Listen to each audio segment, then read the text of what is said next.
طبيبنا وطبيب ومولانا محمد صلى الله عليه وعلى آله وأصحابه وبارك وسلم.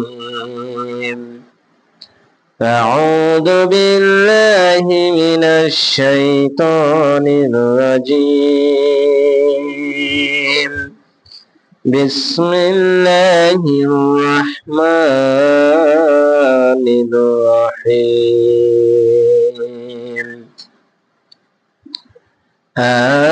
آمنوا بالله ورسوله وأنفقوا مما جعلكم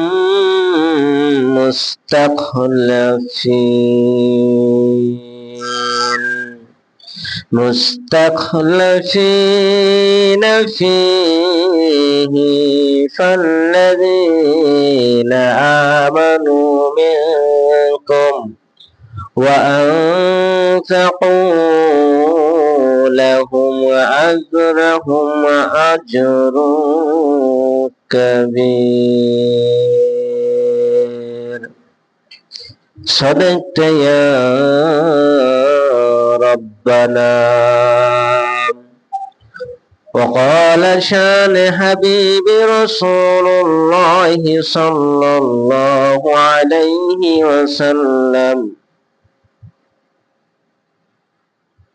إن الله وملائكته يصلون على النبي يا أيها الذين آمنوا صلوا عليه وسلموا تسليما. درود إبراهيم পড়েন। اللهم صل على محمد وعلى آل محمد كما صليت على إبراهيم وعلى آل إبراهيم إنك حميد مجيد. اللهم بارك على محمد وعلى آل محمد كما باركت على إبراهيم وعلى آل إبراهيم إنك حميد مجيد. আলহামদুলিল্লাহ, শুকরিয়া জানাই সেই মহান আল্লাহ সুবহানাহু ওয়া তাআলার দরবারে যে আল্লাহ রাব্বুল আলামিন রমজানের পরেই আল্লাহ সুবহানাহু ওয়া তাআলা আপনাকে আমাকে একটি জুম্মায় উপস্থিত হওয়ার তৌফিক দান করেছেন। এই জন্য সকলেই শুকরিয়া আদায় করি, সকলে বলছে আলহামদুলিল্লাহ। দরুদ জানাই তাজদারে মদিনা আহমদ মুস্তাফা খাতামুন নবীন সাইয়্যিদুল মুরসালিন রাহমাতাল লিল আলামিনের রওজা মুবারাকি আমরা সকলেই পড়ছি সাল্লাল্লাহু আলাইহি ওয়াসাল্লাম। সূরার আলোচনার শুরুতেই সূরা হাদীদের 7 নম্বর আয়াতের কিছু অংশ তেলাওয়াত করা হয়েছে। রব্বুল আলামিন বলছেন, আমানু বিল্লাহ, আমানু ঈমান আনার পরে, আল্লাহর পরে ঈমান আনার পরে, ও রাসূলিহি আল্লাহর পরে ঈমান আনবে আর রাসূলের পরে ঈমান আনবে। ঈমান অর্থ বিশ্বাস। ঈমান অর্থ কি? বিশ্বাস। কেমন বিশ্বাস? মানে এমন একটা বিশ্বাস, এই বিশ্বাস টিকিয়ে রাখতে গেলেও যদি মান, যদি জীবন, যদি সম্পদ, যদি অর্থ, এমনকি নিজের আপন, সব থেকে প্রিয় আপন হলো নিজের জাহানটাও চলে যায়, তাহলে সেই জাহানটাও বিলিয়ে দেওয়াই হলো কিন্তু বিশ্বাস, ঈমান। কার প্রতি? আল্লাহর প্রতি। কার প্রতি? আল্লাহর প্রতি। তার মানে বিশ্বাসটা এমন ভাবে করতে হবে যে বিশ্বাসটা তোমার জাহান নিতে পারবে, কিন্তু বিশ্বাস অখণ্ড করতে পারবে না।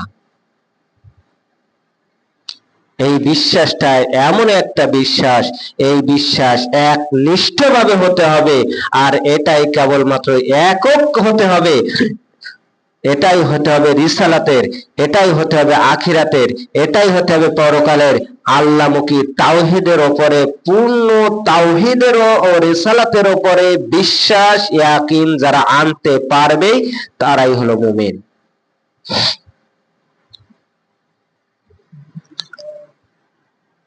ওয়া রাসূলিহি, এবং নবী রাসূলরা যারা ছিল প্রত্যেক রাসূলদের প্রতি বিশ্বাস আনতে হবে যে এইগুলা হলো আল্লাহর রাসূল, এদের পরে বিশ্বাস আছে, এই রাসূলদের উপরে সহিফা আসছে, এই রাসূলদের উপরে আসমানি কিতাব আসছে, রাসূলগণের উপরে আল্লাহর দূত আসছে, রাসূলগণের সাহায্য করেছে রব্বুল আলামিন নিজে। সুতরাং এই বিশ্বাসও রাখতে হবে। আর হাদিস আমাদের কাছে যতগুলো আছে, এই হাদিসগুলো রাসূলের বাণী, এটা আমাদের বিশ্বাস করতে হবে। আর আমাদের জীবন যাপনের পথ মত, মানুষের যত তৈরি করা মতবাদ আছে, আইন আছে, সিস্টেম আছে, মানুষের তৈরি করা যতগুলো মত আছে, পথ আছে, সমস্ত পথগুলোকে ছিঁড়ে ফেলে পায়ের তলায় দিয়ে সবেমাত্র আল্লাহ এবং রাসূলের আদর্শ, রাসূলের দেখানো পথ, আইন, মত, এইগুলার উপরে একনিষ্ঠভাবে বিশ্বাস, কার্যকারিতা এবং তার উপরে অটল থাকাই হলো মুমিনের বৈশিষ্ট্য। আল্লাহ রাব্বুল আলামিন জানিয়ে দিয়েছেন, তোমরা তো এখন আমার পদে ঈমান এনে ফেলেছ, যেহেতু বিশ্বাস তুমি করে ফেলেছ, আল্লাহ রাব্বুল আলামিন তোমাদের পরকালে হিসাব রাখবেন। এই জীবন নয়, পরকালে আরেকটা মৌতের পরে কিন্তু আরেকটা জীবন তোমাদের আমি দিয়ে দিয়েছি। ও বান্দা, যখন জীবনে তুমি বিশ্বাস একনিষ্ঠভাবে বিশ্বাস স্থাপন করে নিয়েছ, মৃত্যু যখন তোমার বিশ্বাসের কাছে অস্থায়ী হয়ে যায়, সেই ক্ষেত্রে যখন বিশ্বাস নিয়ে রেখেছো আর আল্লাহর প্রতি ঈমান এনে নিয়েছো, রাসূলের উপরে ঈমান এনেছো, বিশ্বাস করেছো, তোমাদের এমন একটা কাজের কথা বলবো, এই কাজের কথাটা যদি তোমরা শুনে রাখো, আমি আল্লাহ তোমাদের সফল ঈমানদার হিসেবে গণ্য করে নেব। আল্লাহ রাব্বুল আলামিন যতগুলো কাজ দিয়েছেন মানুষের ভিতরে, যতগুলো রাস্তা দিয়েছেন মানুষের ভিতরে, যতগুলো মাধ্যম দিয়েছেন রব্বুল আলামিন আল্লাহর নবীর মাধ্যমে, এর ভিতরে রব্বুল আলামিন একটা বিধান দিয়ে দিয়েছেন, ওয়া আনফিকু মিম্মা, আল্লাহ রব্বুল আলামিন জানিয়ে দিয়েছেন তোমাদেরকে যা দিয়েছেন, মিম্মা জাআলা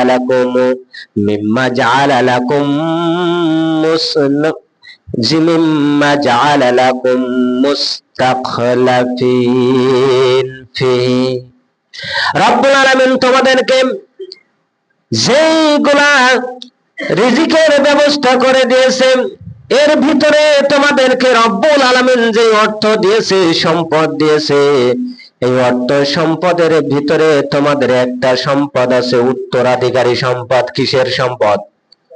উত্তরাধিকারী সম্পদ। এই উত্তরাধিকারী সম্পদ আমি আল্লাহ তোমাদের যেটা দিয়ে দিয়েছি, এই উত্তরাধিকারী সম্পদের ভিতর থেকে তোমরা আল্লাহর রাস্তায় ব্যয় করতে থাকো। কি করো? ব্যয় করো। কার রাস্তায়? আল্লাহর রাস্তায়। এখন উত্তরাধিকারীর শর্ত হলো দুইটা। কয়টা বললাম? দুইটা। এক নম্বর, বাবা আমার বাবার অংশ থেকে আমি যতটুকু পেয়েছি, এই ততটুকুই নিয়ে এখান থেকে ব্যয় করাই হলো উত্তরাধিকারীর একটা অংশ ব্যয় করা। দুই নম্বর আরেকটা ব্যয় করা হলো, বাবার 5 বিঘা জমি আছে, আমার বাবার 5 বিঘা যদি জমি থাকে, আমার ভাইয়েরা, আমার বোনেরা যতটুকু অংশ যেভাবে পাবে, ততটুকু অংশ আমার অংশের ভিতরে যতটুকু পরিমাণ থাকবে, ততটুকু পরিমাণ ওই বন্টন সুন্দরভাবে বন্টন করার নাম হলো উত্তরাধিকারী বন্টন।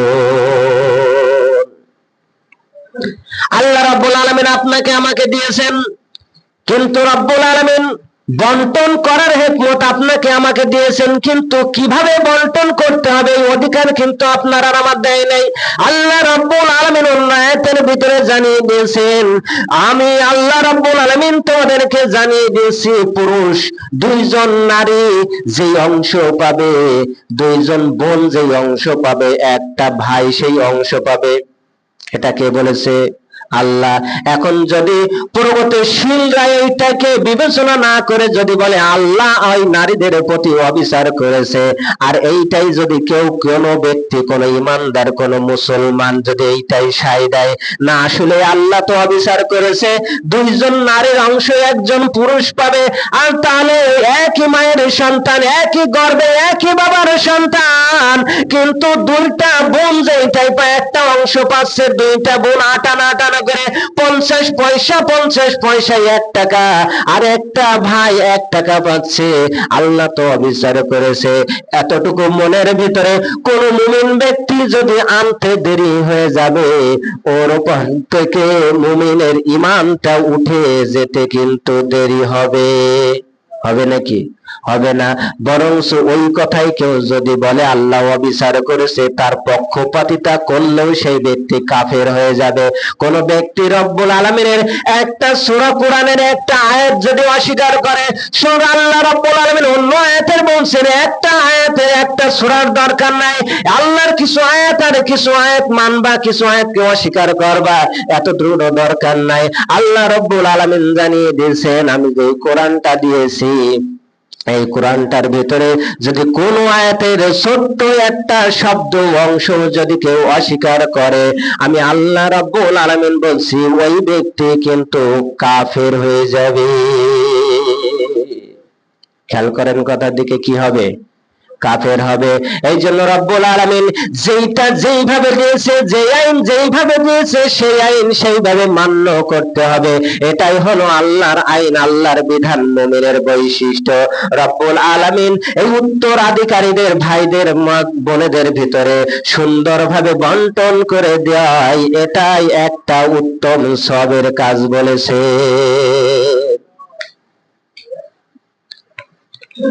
আমাদের কি কাজ হয়ে যায়? বাবা সম্পদ রেখে মারা গিয়েছেন, আর যদি আমরা, যদি বড় ছেলে, যদিও বড় ছেলে সংসারে একটু খাটে খোটে বেশি, তারপরেও বাবা মায়ের দোয়া পাই কম না বেশি? কথা বলেন, কম না বেশি? যদিও মন সকলের তুলতে পারে না, আল্লাহ রাব্বুল আলামিন, আল্লাহ নিজেই জানিয়ে দিয়েছেন, কোন ব্যক্তি যদি তার সম্পদ থেকে, কোন ব্যক্তি যদি তার সম্পদ থেকে তার পিতামাতার জন্য ব্যয় করে, তার পরিবারের জন্য ব্যয় করে, তার সংসারের জন্য যত টাকা অর্থ সম্পদ ব্যয় করবে, আমি রব্বুল আলামিন তাদেরকে উত্তম প্রতিদান হিসেবে রেখে দেব। সুবহানাল্লাহ বলবেন না? উত্তম প্রতিদান দেবে। এই জন্য আমরা যারা আছি, সন্তানেরা, পরিবারে যেই খরচটা করি, বাবা মায়ের জন্য যেটা খরচ করি, ভাই বোনের জন্য যেটা খরচ করি, এই খরচটা কিন্তু আসলেই বৃথা যায় না। প্রত্যেকটা প্রত্যেকটা অংশই রব্বুল আলামিনের কাছে তোলা থাকে, এবং এই অংশই জানিয়ে দেবে একটু পরে। আল্লাহ রব্বুল আলামিন জানিয়ে দিয়েছেন অন্য আয়াতে, আমি বলবো যে রব্বুল আলামিন কিয়ামতের ময়দানে দুই ব্যক্তির জীবনের গোনা খাতাগুলো মাফ করে দেয়। সুবহানাল্লাহ বলবেন না? দান করবেন, রব্বুল আলামিন বলে নাই যে ছোট গোনা না বড় গোনা, বলে নাই, কিন্তু রাসূলুল্লাহ বলেছেন একটা হাদিসের ভিতরে যে কোন সন্তান যদি তার পিতামাতার জন্য দান করে, কোন সন্তান যদি তার পিতামাতার জন্য দান করে, কোন সন্তান যদি তার পিতামাতার জন্য দুনিয়াতে দান করতেই থাকে, মারা যাওয়ার পরে হোক, জীবিত হওয়ার পরে হোক, জীবিত থাকার পরে হোক, তাহলে রব্বুল আলামিন ওই পিতার জীবনের গোনা খাতাগুলো, হোক সে কবিরা গোনা, হোক সে সগীরা গোনা, হোক সে বড় গোনা, হোক সে ছোট গোনা, রব্বুল আলামিন তার আমলের জীবনের গোনা খাতাগুলো মাফ করে দেবে। বলেন সুবহানাল্লাহ। আমরা সন্তানেরা তো আসলে বাপ মার দিকে তাকাই না, দুনিয়াতে তো তাকাই না, বরংস মরার পরে তো আর ওদিকে ওই যে একদিনে দোয়া কালাম করে শেষ করে দিয়েছি, 5,000 লোক ওই শেষ, আর ওদিকে তাকায় না। আল্লাহ রাব্বুল আলামিন এখানে বলছেন আনফিকুম, ঈমান আনার পরে তোমাদের যে কাজগুলো থাকবে তার ভিতরে তোমাদের যে উত্তরাধিকারী আমি দিয়েছি, খেয়াল করেন, ঈমান আনার পরে উত্তরাধিকারী গুলো সুন্দর করে বন্টন করে দিতে হবে, আর আল্লাহর রাস্তায় তা থেকে তোমাদের ব্যয় করতে হবে। আল্লাহর রাস্তায় কি করতে হবে? ব্যয় করতে হবে। এখন উত্তরাধিকারের বিষয়টাই, যদি আমি সবই করলাম, আমি একেবারে পাক্কা মুসল্লি হয়ে গেলাম, আর উত্তরাধিকারী সম্পদের ভিতর থেকে বোনেদের দিলাম ওই কোনেদার একেবারে লাউতড়ার মাঠের একেবারেই বিলের অংশ, আর বাড়িতে 5 বিঘা সম্পত্তি একেবারে পুরোপুরি পাকা পক্ত করে আমি রেখে দিলাম, বলেন তো ওই বোনেদের সাথে কি ইনসাফ ভিত্তিক আচরণ হলো? হলো? কারণ এই ভিটাতে ওর বাপেরও সম্পদ আছে, মায়েরও সম্পদ আছে। হ্যাঁ, পরামর্শ ভিত্তিক যদি আপনি করতে পারেন তাহলে এখানে কোনো অপরাধ হবে না। আরো একটা ঘটনা যদি এইভাবে ঘটে, যে বোন তুই এত সম্পদ নিয়ে করবি নাকি, আমার বাস্তব একটা জিনিস বলছি, উদাহরণ, গ্রামের নাম পিঁপড়াগাছি, মহিলা ওই বাড়িতে কাজের লোক, তৎকালীন সময় কিন্তু কাজের ছেলের সাথে অধিকাংশ একটু কালো কোনো মেয়ে হলে বিয়ে দিত। ওই কাজের লোকের ছেলের সাথে বিয়ে দিয়েছে বাড়ির মেয়েকে, কালো মেয়েকে, নাম তার কোহিনূর। এখন ওই মহিলার নামে 60 বিঘা জমি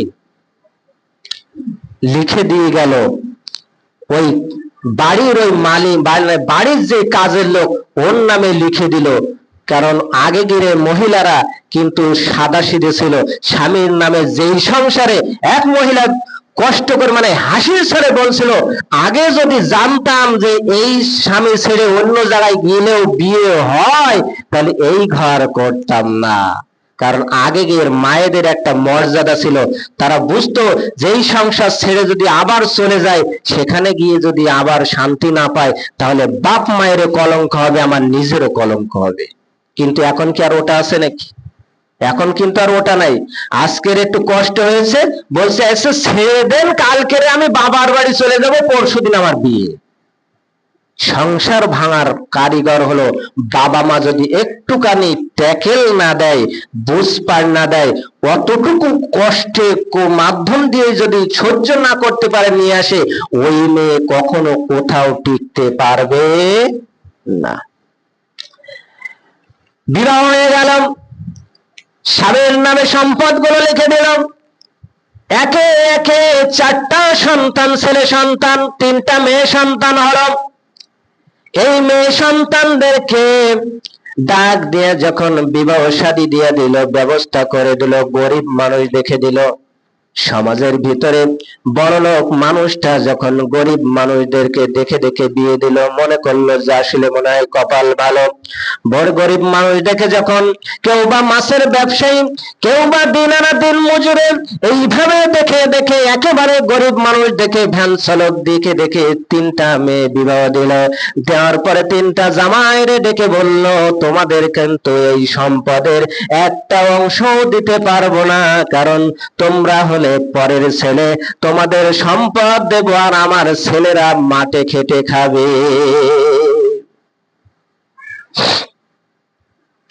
মেয়েরা, জামাইরা আফসোস করেন, সামনাসামনি হয়তো বলল, কিন্তু মেয়েদের কষ্ট হয়, সংসার চালাতে কষ্ট হয়ে যায়। দিন যায় দিন আসে, এইভাবে যেতে যেতে লোকটা নামাজও কিন্তু পড়ে না, একেবারে নাস্তিক ধরনের হয়ে গিয়েছিল। শেষ পর্যায়ে এসে মানুষে যখন বলা বলি করলো, ওই মানুষেরা যখন বলা বলি করতে থাকলো, তখন ওই লোকটা একটু মসজিদের দিকে আগাআগি করতে লাগলো। দিন যায় দিন চলে যায়, হাড়ের গুলো, গায়ের শক্তি যখন একটু কমে যায়, হাড় গুলো যখন ক্ষয় হয়ে যেতে লাগলো, ক্যালসিয়াম যখন শরীর থেকে কমে যেতে লাগলো, পেশি শক্তি গুলো যখন কমে আসলো, তখন মসজিদের দিকে রওনা দিল। ওই লোকটির বাস্তবতার আমার চোখে দেখা কথা বলতেছি, ওই লোকটি যখন যা নামাজের দিকে সিজদায় যাইতো, তখন চিৎকার দিয়ে বলতো, আমারে যেন, আমি যখন সিজদায় চলে যাই যেন আমি দেখি আমারে যেন মাটির নিচে একেবারে গেড়ে দিতেছে। মৌতের সময় যখন হয়ে গেল, সর্বশেষ অবস্থায় পীড়িত হয়ে গেল, পীড়িত হয়ে যাওয়ার পরে মেয়েরা যখন আসে, মেয়েদের হাত ধরে মাপ চাই, রে বাবা, আমি তোদের বাবা, আমার মাফ করে দিস। এই মাপ কি মাফ হবে নাকি? আর মাপ কখনো মাফ হবে না। যেই কয়টা মেয়ে আছে, এই কয়টা মেয়ের কাছে মাপ চাই, কিন্তু মেয়েরা চোখের পানি ফেলাই, কিন্তু মুখের ভাষায় হয়তো মা মাফ করে দিতে পারে, কিন্তু মনের ভাষায় কোন মেয়েরা কিন্তু এই উত্তরাধিকারী বিষয়তে মাফ করতে পারবে নাকি? মাফ করে না, মাফ করবে না। কারণ 1 বিঘা 2 বিঘা জমি যদি দিত, তার ফ্যামিলিরা হয়তো ভালোভাবে চলতে পারত, তাও তিনি করেন নাই। মায়ের সম্পদ নিয়ে ছেলেদেরকে দিয়েছে, বোনদেরকে, নিজের মেয়েদেরকে বঞ্চিত করেছে। এবার ভাইদের পালা। ভাইদের কাছে যখন বলেছে, ভাইরা এক সর্বশেষ পর্যায়ে এসে 1 বিঘে 1.5 বিঘে করে জমি দিয়েছে, কিন্তু বাস্তব কথা, আমার চোখে দেখা কথা বলতেছি, এখনো পর্যন্ত একটা ছেলেরাও শান্তিতে নাই। 15-20 বিঘে করে জমি পেলাম, কিন্তু এখনো কোন ছেলেরা শান্তিতে নাই। কারণ কি? এই অভিশাপ ওই বংশের উপরে লাগবে। অভিশাপ আল্লাহ রাব্বুল আলামিন দিয়েছেন, রাসূল দিয়েছেন, যতদিন পর্যন্ত ওই বংশধর, ওই ছেলের বংশধররা থাকবে, ততদিন পর্যন্ত এই অভিশাপ বহন করা লাগবে। এই জন্য রব্বুল আলামিন বলছেন, তোমাদের উত্তরাধিকারী সুন্দরভাবে বন্টন করো। তোমার বোনের সম্পদ বোনের কাছে বুঝিয়ে দাও। বোনেদের হৃদয়টাকে আমি এমন করে দিয়েছি, একটা হাদিস সমাজের ভিতরে এখন ভাসতেছে, 3টা আলেমের মুখে শোনা কথা, এটা আমি বাস্তব বলতে পারবো না, আমি এখনো যেহেতু দেখি নাই। আবুল কালাম আজাদ বড় একটি মাওলানা, আমাদের বাংলাদেশের মাওলানা, স্কলারশিপ তিনি বলেন, গত 2 দিন আগে আমি শুনছিলাম, আমি যখন এই হাদিসটার কথা শুনছিলাম, আমি নীরবতা হয়ে গিয়েছিলাম। আবুল কালাম আজাদ তিনি বলেন, আমি হাদিসের পাতা খুলে খুলে দেখেছি, আল্লাহর নবী সাল্লাল্লাহু আলাইহি সাল্লাম, জনাবে মুহাম্মদ রাসূলুল্লাহ সাল্লাল্লাহু আলাইহি সাল্লাম বলেছেন, কিয়ামতের পরে জান্নাতে যখন থাকবে, তখন প্রত্যেক পুরুষ প্রত্যেক নারীদের নিয়ে থাকবে। প্রত্যেক পুরুষ প্রত্যেক স্বামী স্ত্রী থাকবে। কেউ কোন নারী অন্য কোন পুরুষের সাথে দেখা করার আর আশ্বাস থাকবে না, সেই তামাশা থাকবে না, কোন পুরুষ কোন নারীর সাথে দেখা করার ইচ্ছা থাকবে না। কিন্তু ওখানে মায়ের সাথে দেখা হবে, বাবার সাথে দেখা হবে, ভাইয়ের সাথে, কিন্তু বোনের কিন্তু কোনো দেখা হবে না। জান্নাতের বাজারে যখন সমস্ত পুরুষেরা আসবে, এই পুরুষেরা যখন জান্নাতের বাজারে এসে একে একে থাকবেন, দেখা করবে, সাক্ষাৎ করবেন, আমার অমুক গ্রামের অমুক মুয়াজ্জিন সাহেব, অমুক গ্রামের অমুক হাফেজ সাহেব, অমুক গ্রামের অমুক মাওলানা সাহেব, আমার বাড়ির প্রতিবেশী ভাই এই লোকটা ছিল। যদি সেই ব্যক্তি জান্নাতি হয়, তাহলে পরস্পর তারা চিনতে পারবে। কিন্তু ওখানে শুধুমাত্র একটা মানুষের সাথে দেখা পাবে না, একটা মানুষ শুধুমাত্র কোনো ভাই কোনো বোনের সাথে আর দেখা পাবে না, কোন বোন তার ভাইয়ের সাথে আর দেখা করতে পারবে না। ওই বোন যদি জান্নাতে যায়, তাহলে ওই ভাইয়ের সাথে দেখা হবে না, শুধুমাত্র স্বামীর সাথে দেখা হবে। এবার ওখানে আরেকটা বিষয় বলতেছি, সেটা হলো, কোন যদি একজন পুরুষ জান্নাতে গেল, স্বামী জান্নাতে গেল, ওই স্ত্রী জাহান্নামে গেল, আরেক পরিবারের আরেকটা অঞ্চলের একটা নারী সে জাহান্নামে গেল, পুরুষটা যদি জান্নাতে যায়, আল্লাহ রাব্বুল আলামিন ওদেরকে ওই দুইজনদেরকে স্বামী, একজনের স্বামী আর একজনের স্ত্রী, ওরা তো জাহান্নামী হয়ে গেছে, এই জন্য জাহান্নামে দিয়ে দিবে রাব্বুল আলামিন। এবার ওদেরকে ওই দুইটা, একটা পুরুষ একটা মহিলাদেরকে জান্নাতের ভিতরে বিবাহ দিয়ে ওদেরকে রাব্বুল আলামিন ওখানে সংসার করার জন্য অনুমতি দিবে। সুবহানাল্লাহ বলে। কিন্তু আফসোসের বিষয় হলো ভাই তার বোনের সাথে দেখা হচ্ছে না। এই জন্য রব্বুল আলামিন এত গৌরবময় উজ্জ্বল করে দিয়েছেন, কোন ভাই তার বোনের জন্য যে সম্পদটা দান করবে, এই দানের এই সম্পদটা, তার সম্পদ যদি তার কাছে বুঝ করে দেয়, তার জন্য অর্থ ব্যয় করে, তার সম্পদ দিয়ে দেয়, তাহলে রব্বুল আলামিন সন্তুষ্ট হয়ে ওই ভাইয়ের উপরে আল্লাহ রব্বুল আলামিন বলেন দুইটা উপকার করবে। একটা হলো তার জীবনের সমস্ত গুনাহ খাতাগুলো আমি আল্লাহ মাফ করে দেব। দুই নম্বর, আমি তার রিজিকের ভিতরে এত বরকত দিয়ে দেব, এত বরকত দিয়ে দিব, সে নিজেই চিন্তা করতে পারবে না, সে শুধু দেখতে থাকবে আমার রিজিকের বরকত, আমার রিজিকের ভিতরে বরকত এসে যাবে।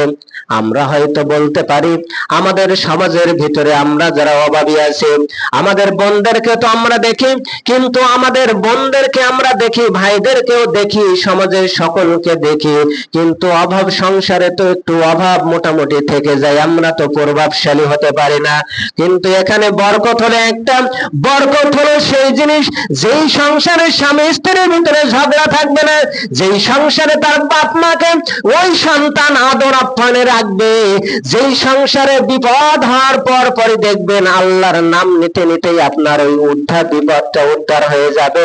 এইটাই হলো রহমত, এইটাই হলো বরকত, এইটাই হলো বারাকা। আর এই বারাকা যার সংসারে এসে যাবে, মনে করতে হবে আমার সংসারটা হলো জান্নাতের মতো। এই জন্য রাব্বুল আলামিন বলছেন তোমরা উত্তরাধিকারীর সম্পদটা সুন্দর করে বন্টন করে দাও।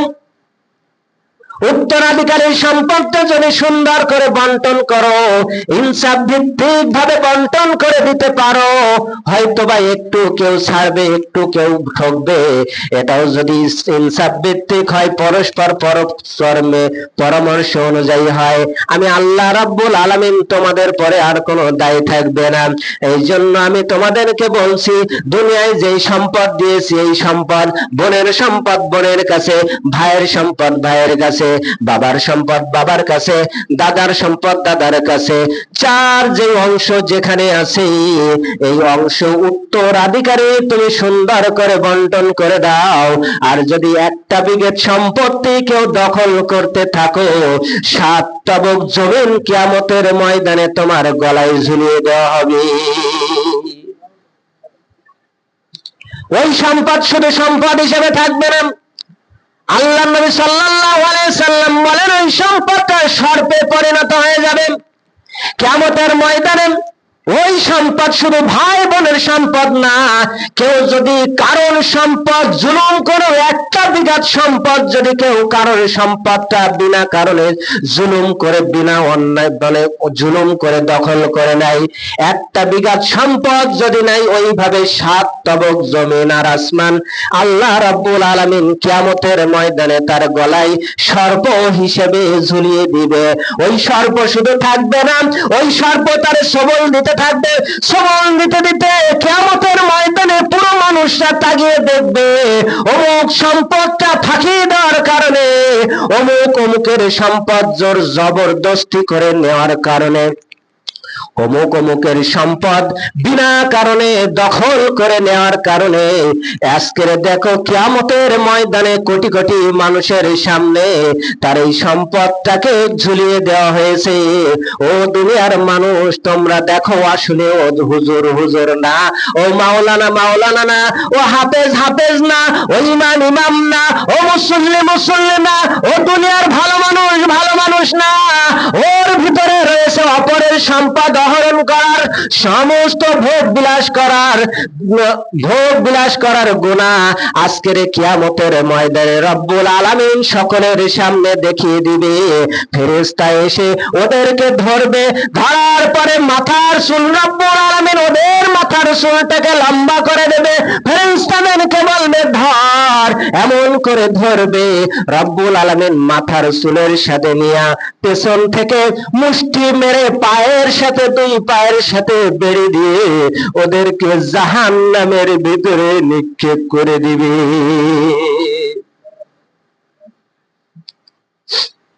আপনার হয়তো আমার হয়তো একটা বিঘা সম্পদ, একটা হাত সম্পদ, 1 শতক সম্পদ, একটা কাটা সম্পদ কম হয়তো হয়েছে।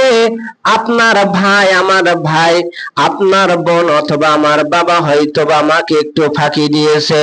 যদি বাবা আমাদের নামে লিখে দিয়ে না যায়, এখানেও একটা প্রশ্ন, যখন পিতা মাতার হকের বিষয়ে আলোচনা করব।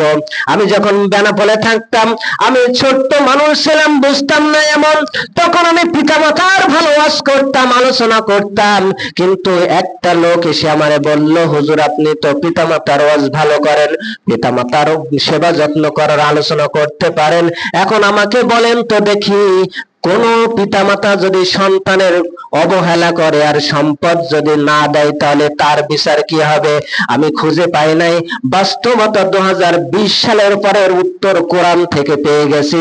রব্বুল আলামিন সূরা ইব্রাহিমের ভিতরে জানিয়ে দিয়েছেন, কোন সন্তান, আল্লাহ রব্বুল আলামিন বলেন, আমি আল্লাহ নিজেই সাক্ষী দিয়ে বলতেছি, কোন সন্তানকে, হযরত ইব্রাহিম আলাইহিস সালামকে তার বাবা যখন তাকে নিজেই ত্যায্য পুত্র করে দিল, একেবারে সম্পদ থেকে মাহরুম করে দিল। সূরা হাজ পড়বেন সুন্দর করে। আল্লাহ রাব্বুল আলামিন জানিয়ে দিয়েছেন, আমি আল্লাহ সাক্ষী দিয়ে বলছি, সেই দিনের কথা যখন ইব্রাহিম আলাইহিস সালামকে তার বাবা, আপন বাবা, তার জন্মদাতা বাবা তাকে ত্যায্য পুত্র করে দিল, সেই দিন ইব্রাহিম আলাইহিস সালাম তার বাপের মুখের উপরে জোর গলায় কথা বলেনি। 50,000 টাকা ভাইরে বেশি দিয়েছে বাবারের পিটাই। 1 কাটা জমি বাবা সহ আর এক ভাইরে বেশি লিখে দিয়েছে, ওই বাবারে ভাত দেয় না। দুনিয়ার মানুষ আর জান্নাত তাহতা আকদামিল উম্মাহাত, পিতা মাতার পায়ের তলে সন্তানের বেহেশত।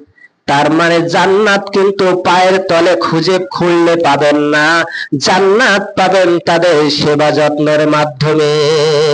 আপনার সম্পদ দেয় নাই, কোনো আফসোস নাই, আল্লাহর কাছে দোয়া করেন, রব্বুল আলামিন আমার সম্পদ দাও নাই, আমি ইব্রাহিম আলাইহিস সালামের একটা সুন্নাত মানতেছি, আমার সম্পদ দাও নাই, আমার কোনো আফসোস নাই, কিন্তু আমার কাছে এমন একজন মানুষ, 2 জন মানুষ দিয়েছো, আমার পিতাকে, আমার মাতাকে আমার জন্য দিয়ে দিয়েছো।